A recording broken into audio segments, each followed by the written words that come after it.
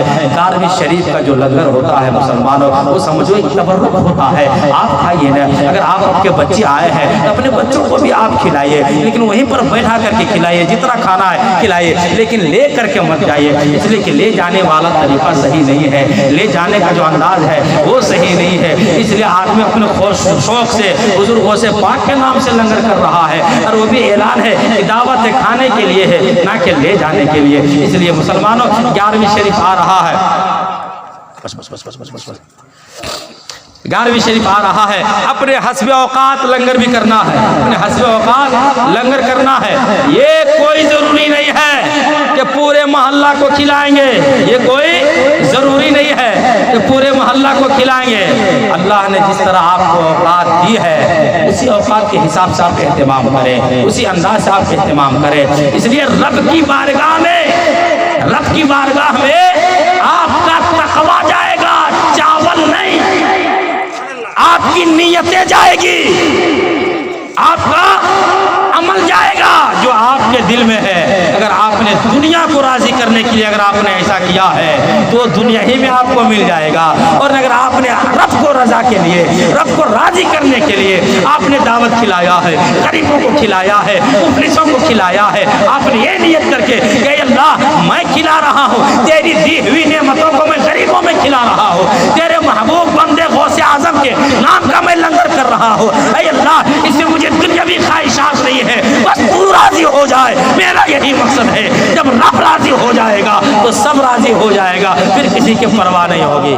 ورنہ لنگر کرنے کے بعد بھی غوث پاک کا دیوانہ غریب رہے گا، سوال ہی پیدا نہیں ہوتا۔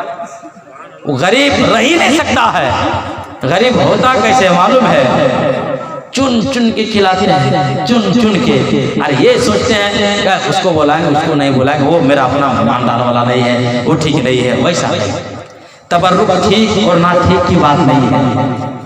ہاں آپ کی اوقات جس طرح ہے اس حساب سے دعوت دے کر کے کھلائیے، لیکن جب اعلان ہو تو آدمی نہیں چننا ہے، اعلان ہو تو رنگ نہیں چننا ہے، اعلان ہو طریقہ نہیں چننا ہے۔ جب اعلان ہو جاتا ہے تو کوئی بھی آ سکتا ہے، جب اعلان ہو جاتا ہے تو کوئی بھی آ سکتا ہے۔ درود پاک پڑھے، اللہم صلی علی بارک سلم صلو علیہ الصلوۃ والسلام علیک یا رسول اللہ صلی اللہ علیہ وسلم۔ تو حضرت ابو الحسن سراج رحمۃ اللہ تعالی علیہ فرماتے ہیں کہ میں بھی خانہ کعبہ کا طواف کر رہا تھا، پورا مجمع بیدار رہیے، بہت اچھی بات میں سنانے کے لیے میں جا رہا ہوں۔ حضرت ابو الحسن سراج وہ فرماتے ہیں کہ میں خانہ کعبہ حج کے دنوں میں چکر لگا رہا تھا، میں طواف کر رہا تھا، اس میں بھی ایک عورت بہت حسین و جمیل نظر آئی، بہت خوبصورت نظر آئے، اور اس کے کاندھے پہ ایک بہت حسین و جمیل بچہ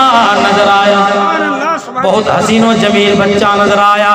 وہ عورت کہہ رہی تھی اے میرے پروردگار، وہ گزرا ہوا زمانہ، وہ گزرا ہوا زمانہ، وہ گزرا ہوا زمانہ، یعنی وہ پل زمانہ جو گزرا ہوا وہ پل کیسا، جو گزر گیا وہ پل کیسا۔ حضرت ابو الحسن سراج فرماتے ہیں کہ آخر معاملہ کیا ہے، کون سی ایسی بات ہے جو اس کے درمیان اور اس کے رب کے درمیان گزری ہے، کون سا ایسا لمحہ ہے جو اس کے درمیان اور اس کے رب کے درمیان گزری ہے۔ ابو الحسن سراج کہتے ہیں اے عورت یہ کیسی دعا ہے، اور یہ تو کیا کہہ رہی ہے، اے میرے پروردگار وہ زمانہ وہ پل آخر ماجرا کیا ہے۔ وہ عورت کے آنکھوں میں آنسو آ گئے، وہ عورت رونے لگی۔ حضرت ابو الحسن سراج فرماتے ہیں اے عورت آخر رونے کی بات کیا ہے، آنکھوں سے آنسو ٹپکانے کی بات کیا ہے۔ وہ عورت کہتی ہے میرا گزرا ہوا زمانہ بڑا دردناک ہے، میرا گزرا ہوا پل بڑا افسوسناک ہے۔ وہ کہتے ہیں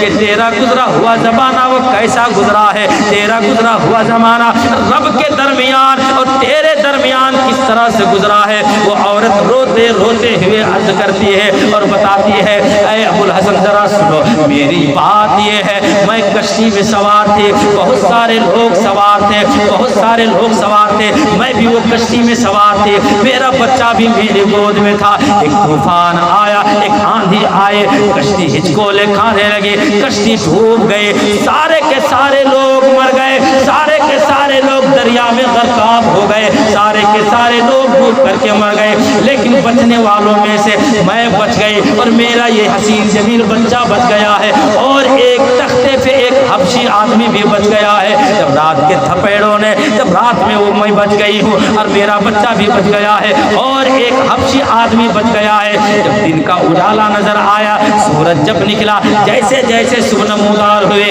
جیسے جیسے اجالا پھیلنے لگا، جیسے جیسے نور نظر آنے لگے، وہ حبشی غلام پانی کو تھپیڑتے تھپیڑتے، پانی کو تیرتے تیرتے میرے تختے میں آ گیا اور میرے تختے میں چڑھ گیا، اور وہ بری خصلتوں کا اظہار کرنے لگا، وہ بری نیتوں کا اظہار کرنے لگا، اس کی نیتوں میں بےمانی آ گئی، اس کی نیتوں میں خرافات آ گئے۔ اے ابو الحسن سراج، اس نے کہا میں جو کہتا ہوں وہ تو مان لے۔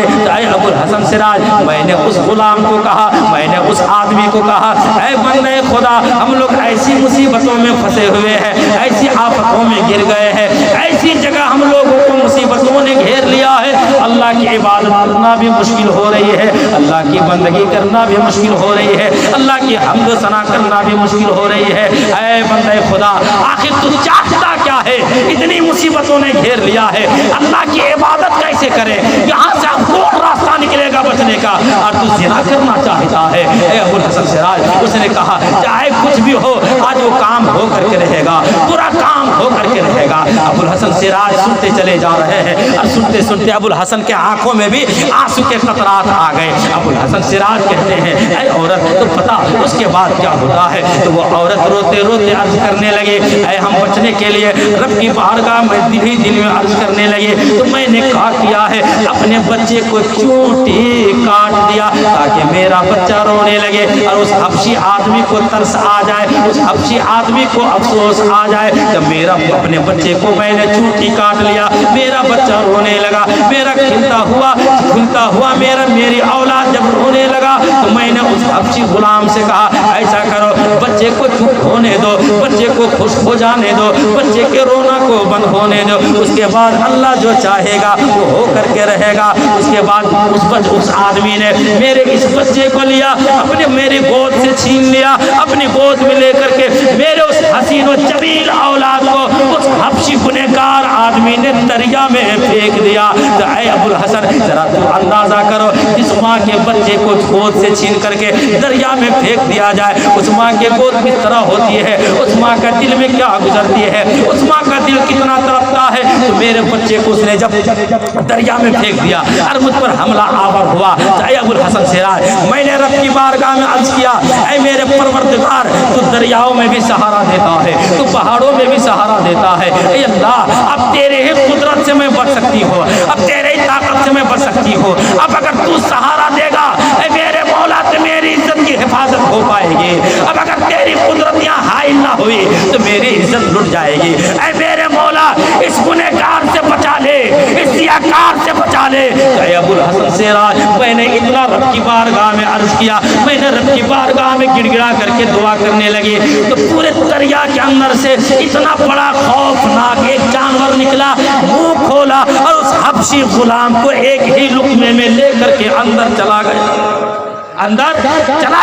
اے مسلمانوں ذرا اندازہ کرو وہاں کون تھا؟ کوئی نہیں، نہ بندہ نہ بندے کی ذات، نہ آبادی نہ بستی، دور دور تک کوئی نہیں، دور دور تک کوئی نہیں، اب سوائے اس عورت کو بچانے والا میرے پروردگار کا کوئی نہیں ہے۔ جب اس بندی نے رب کی بارگاہ میں عریضہ پیش کر دیا، تو اب ذرا اندازہ کرو میرا پروردگار کی بارگاہ میں جب کوئی دل سے عرض کرتا ہے، مدد چاہتا ہے، مدد طلب کرتا ہے، تو میرا پروردگار اسے رسوا نہیں ہونے دیتا ہے، میرا پروردگار اس کی عزتوں کو لٹنے نہیں دیتا ہے، میرا پروردگار پروردگار اسے بے سہارا ہونے نہیں دیتا ہے، اس لیے جہاں دنیا کے سہارے چھوٹتے ہیں، جہاں دنیا کے سہارے چھوٹتے ہیں، وہیں سے میرا پروردگار کا سہارا چالو ہو جاتا ہے، وہیں سے میرے پروردگار کی امداد چالو ہو جاتی ہے۔ نعرہ لگائیے، نعرہ تکبیر، نعرہ تکبیر، نعرہ رسالت،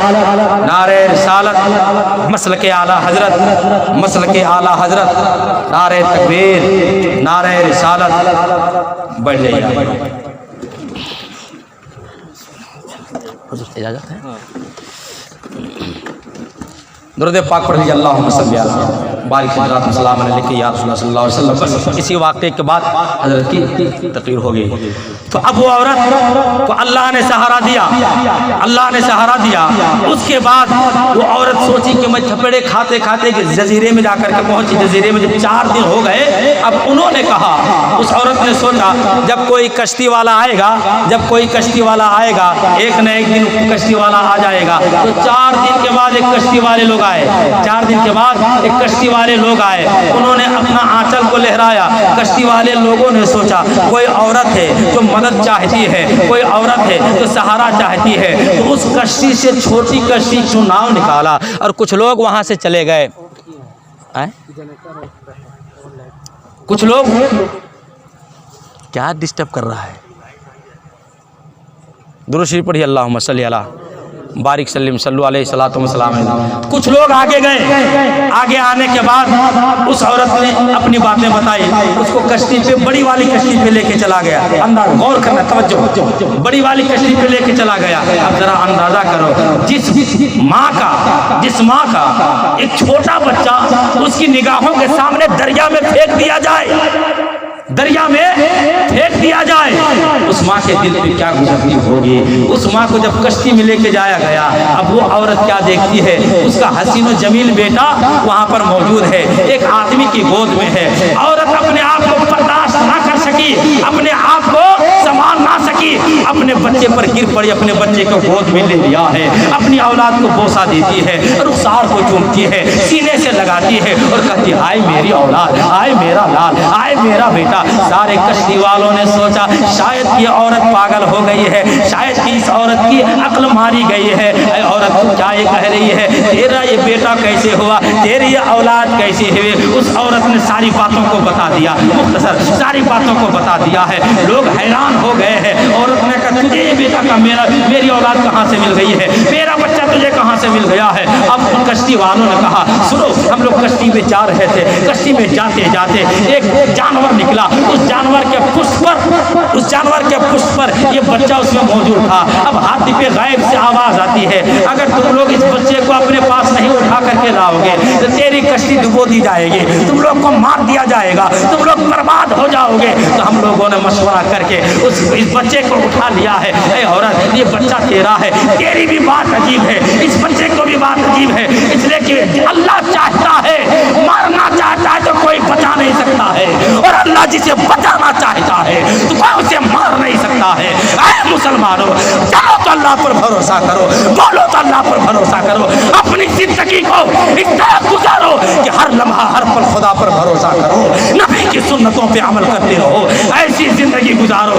ایسی زندگی گزارو کہ تیرا چلنا بعد والے لوگ تیری خوشی منائے کہ فلانا اچھا بولتا تھا، فلانا اچھا چلتا تھا، فلانا کا کردار بڑھیا تھا، فلانا کا رفتار اچھا تھا، فلانا کا کردار اچھا تھا، تاکہ آپ کی نسلیں آپ کا نام لے کر کے آپ کے نقش قدم پر چلنے کی کوشش